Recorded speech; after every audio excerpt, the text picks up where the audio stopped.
Yeah, what's going on? What's going on? Let's try this again. Let's try this again. Let me test if I got sound. Good morning. Good morning. Welcome. Welcome to this fine Wednesday edition. My man EMP texted me. He said, "Wick, what did he say? Let me check that real quick. I gotta get your words right. I don't want to misquote you, bro." He said, "Wicked Wednesday with B Hannas." Fucking A. What's going on? Wicked Wednesday. We got audio? Looks like we got audio. I still got to run that test, though. Welcome to this wicked fine Wednesday. Wicked awesome, man. This wicked edition. Wednesday edition. Good morning, Behannas. Wednesday edition. Good morning, Behannas. Yeah, that's me. That's me, Behannas. Good morning, Behannas. That's me. The premise of this show, my little YouTube talk show morning experimental thing, this flexing of ideas and just fucking talking shit to the people. The idea of this show is I like to get up and take a nice walk, read some good stuff, talk to the people, go lift some weights, then go to work, handle my business. Today is a wicked shoulder day. I fucking love doing shoulders. So yeah, that's what's going on out here. I appealed. YouTube flagged my other video. Made it so you had to be logged in and an 18 years or older user. I appealed and I just simply said, the overall message is positive. And then boom, they appealed it. So we're good. Thank you, YouTube, the wise masters of the digital landscape in which we preside. That's just a funny thing. I think it's just too many F-bombs. Too many F-bombs of knowledge and wisdom and truth. Motherfucking A. Anyway, so yeah, what am I thinking about today? I was all pissed off and triggered yesterday. I'll have like really good days sometimes, and then immediately the next day I'm just like fucking pissed off at everything. It's so annoying. I really dislike. It's that fucking dichotomy of knowing the right way to handle things and knowing the right way to act, but then that emotional fucking anger's a bitch. It's a very fiery thing. It's not subtle anger doesn't really exist. I don't think anger is anger if it's subtle. It's more of an annoyance, more of an agitation, more of an irritation. But once it's like anger, it's just like, dude, this is so annoying. I was just ripping people at work yesterday. Just a bunch of bullshit going on. And as a leader, as the head of the underlings of the flunkies, so to speak, when heat comes down from the bosses, guess who's got to fucking eat it? So unfortunately, that wrath kind of trickles down from me. And hopefully the force is hey, yeah, what's up, Matty K? It's just one of those days, dog. Dude, it's like that. It's like that. But when I'm hearing about 7 or 8 different things, none of which I personally, with my own hands and my own feet, my own body, and my own name on the work, am responsible for, it's like, all right, I tried playing nice. I've tried being cool. I've tried being y'all's friend. I've tried being, peaceful and conflict avoidant, the nice coach, the friendly coach. And now it's just like, all right, listen, you two shut up and sit down. And hear me right now. And, anytime I get like that, I fucking question myself afterwards. And I hope it's for good effect. Because the problem with talking too much is that it cheapens your words. Too much of anything makes it cheap. Too much of anything just devalues it. If I was only angry every now and then, let's just say, maybe it would be more impactful. It would be more of a deterrent. It would be a better emphasizing emotion, But we all know that, dude. We all know that one motherfucker who's always mad. He's always tripping. He's always pissed off. He's always agitated. He's always just rah, rah, rah, rah, rah. I'm fucking very guilty of that. Sometimes it's innocent. Sometimes it's just part of my character. Because there's plenty of times when I'm being told that I'm mean. And in my mind, I'm being honest. I'm being sincere. But that's also a tired, played out trope. And it's something that I just am cognizant of and that I work on. And, fucking so it goes. But that was yesterday. Today's a new day. Waking up and walking and reading and talking. And, every time I do something cool and creative, it does kind of fix those perceived lapses. I want every day to be good. And really, that's just not reality. But I would rather aim high and miss a little bit than be cool with consistently aiming low. But that was yesterday. Monday was cool at work. I had this customer that comes in. He's a cool dude, Indian guy. I'm not going to put his name out here because, that's just not needed. But this Indian guy that comes in all the time is just chilling. He always just gets his food and hangs out, kind of observes, and friendly dude. We shoot the shit a little bit when I'm taking his order and bringing his food out to him. And now this particular Monday, I just happened to be roaming around the store doing obscure cleanings. I'm talking like cleaning the floorboard, not the floorboards, but the fucking what do you call it? Like the molding along the floor to the wall, cleaning like the arcade machines, like the back of the soda machine, fucking like, the bottoms of tables, just obscure stuff. I'm out there just cleaning it. And, I'm doing my thing, not thinking anything of it. And as this guy goes to leave, he's like, I really admire the way you were cleaning that trash can. I'm like, thanks. What the fuck? Like, nice observation, man. I mean, shit, thank you. Someone's got to do it. My flunkies don't do it. And that's why I'm getting fucking heat from the bosses. But I digress, So I'm like, I'm just doing my thing and, whatever. And I thought it was a strange, kind of cool phenomenon. This bull who comes in pretty often, always sees me there. I had to call a customer because my guys messed a fucking order up. So I had to call a customer back and discuss what kind of credit he wanted for the incorrect item that he had ordered the night before, right after I left. But that's an aside. I had to call this guy and I'm like, yeah, what's up? This is Nicky from, such and such. Just wanted to make things right. And he goes, yeah, you're the guy with the backwards hat, right? I'm like, yep. The backwards hat and the beard and tattoos. And yes, sir, the one and the same. So evidently my reputation precedes me, which means my name is on my work, which means if I'm going to be the one to clean a fucking trash can, you're damn right. I'm going to fucking clean it. You know what I mean? But anyway, yeah, so my man was chatting it. We were just talking a little bit. And he mentioned that he writes on Substack. I'm like, oh, that's cool. He's like, yeah, it's my curious conversations or something like that. I forget the exact name. And I'm like, yeah, that's what's up. Like, oh, shit, I'll follow you right now. And sure enough, this guy's been writing on Substack for a while, just his observations and wonderings of life. He works for a big company that at one point was based in Germany and he's from India and, he's been all around the world. So I wonder what his observations are. Watching people in a burger shop, watching people just come in and get food, watching the workers, watching the employees, watching the general public, watching the bystanders, watching the passerbys. Interesting stuff. So I never used Substack before, and there's a bunch of content creators that I like out here on YouTube that all have Substacks, writers and shit mostly. I mean, Rollo Tomasi's got a Substack. Jack Donovan's got a Substack. There's one page I like on Instagram, Write and Lift, has a Substack. And, I'd seen it around. I just never indulged it. So I downloaded the app, and I think I'm going to start writing on Substack. Because as I look at it, it seems to just be basically like Twitter, Twitter/X, Twitter, formerly known as X.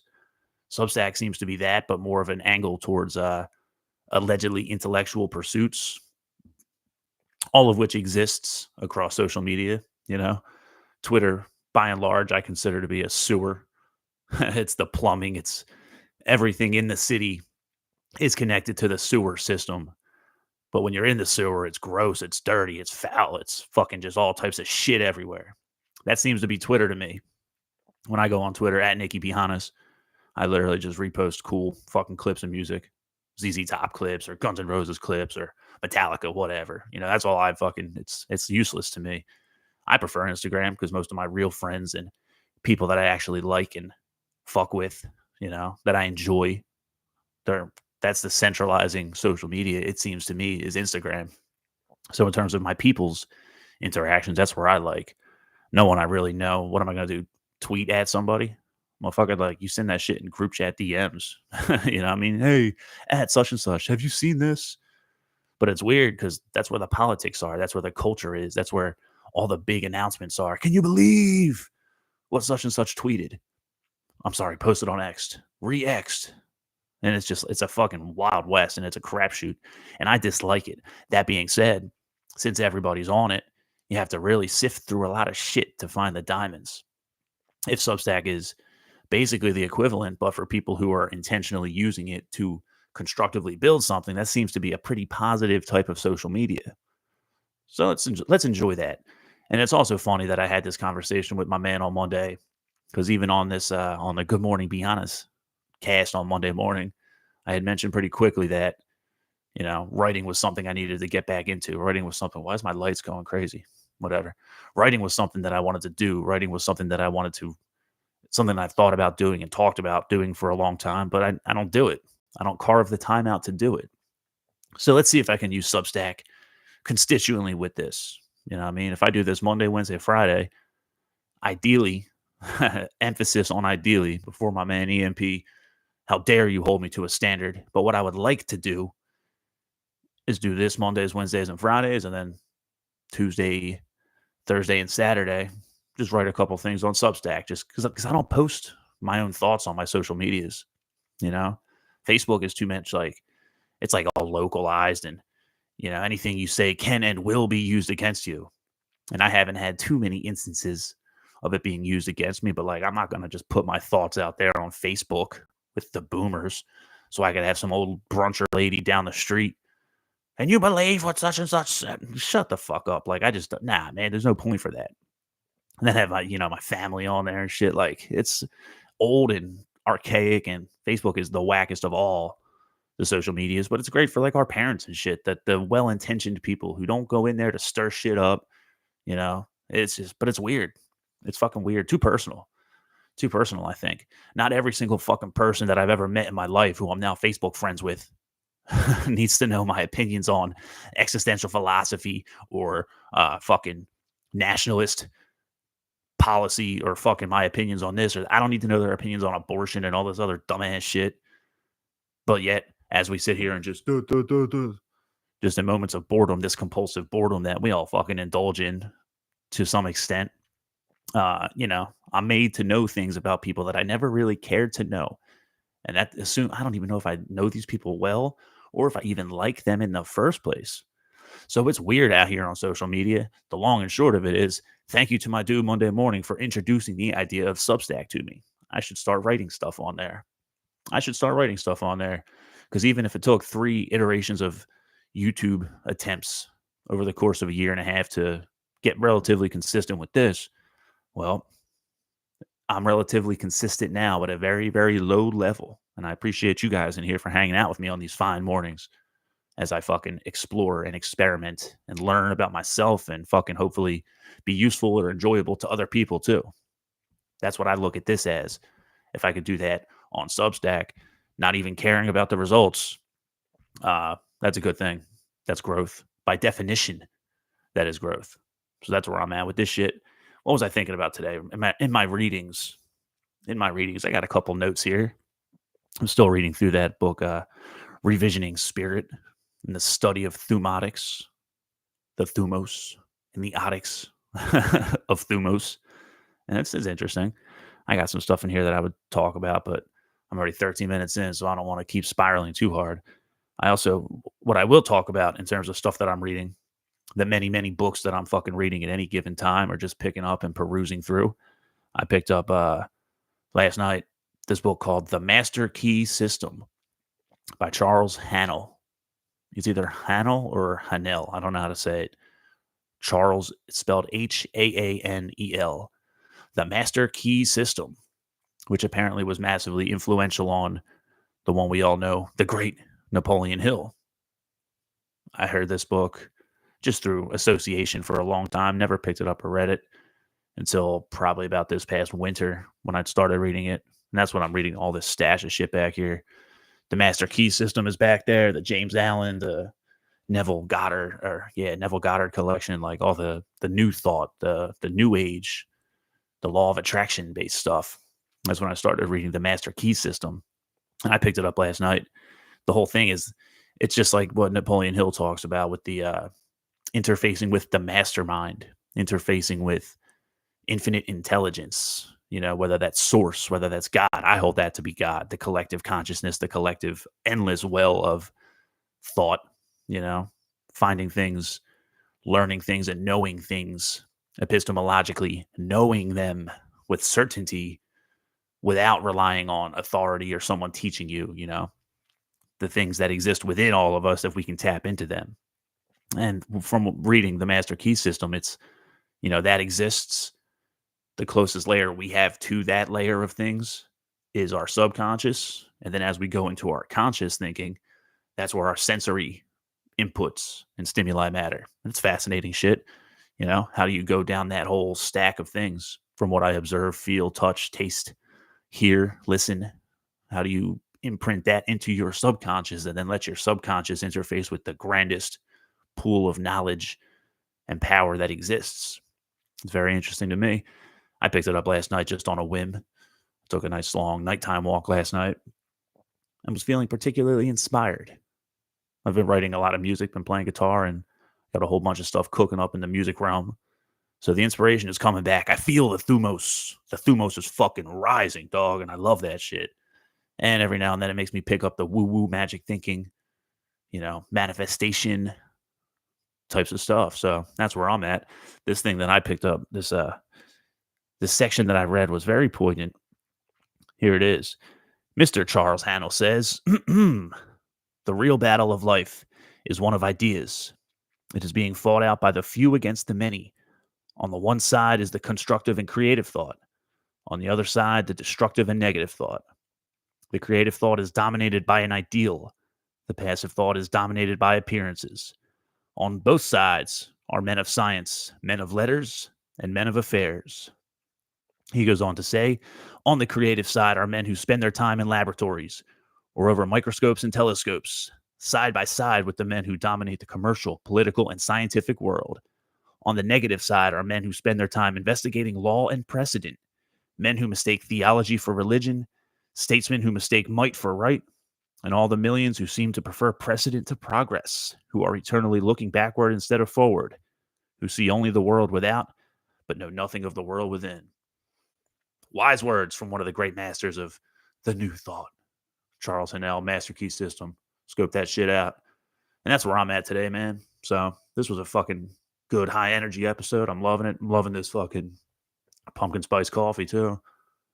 So onwards we go. It's a fine, wicked Wednesday morning. This has been my morning. Thank you guys for hanging out with me this fine, beautiful Wednesday morning. We're going to go build some wings up and fucking blast out some shoulder reps. When I do shoulders, I like doing high-ass volume. Low weight, high volume on shoulders. But I've been doing it for a while, so I might need to switch it up. Might need to start going heavy. But I do feel the gradual effects of constantly lifting heavy. I'm starting to feel just old. I already look old. I got a white beard and a bald head. I place more value on my bookshelf than I do fucking going out and doing fun things. Old man Hannas. That's all right. Still feel 25 sometimes. Just way less drunk, which is a good thing. Anyway, one love. Happy motherfucking Wednesday. I'm going to end this shit off with some Wrong Path. You can find this live on YouTube. Theoretically, Monday, Wednesday, Friday. Substack. I think it's like substack.com/Nicky B. Hannas. And while I'm at it, I'm on Twitter, X, at Nicky B. Hannas, Nicky B. Hannas Music on Instagram, nickybhannas.com, nickybhannas.bandcamp.com, Nicky B. Hannas on all streaming services, B. Hannas branded motherfucking A. This is BS with B. Hannas live on YouTube. I shoot it out to Spotify Podcast, Apple Podcast, Amazon Audible. You can find the music, nickybhannas.com, heavy blues metal, hard motherfucking rock and roll. Getting in that talk, that fast plug cadence. Voice for radio. Face for radio, too. That's why I hide behind sunglasses. nickybhannas.com, nickybhannas.bandcamp.com, Nicky B. Hannas on all streaming services. Wrong Path, heavy blues metal. Keep it real. Happy Wednesday. One love. Motherfucking A. Peace.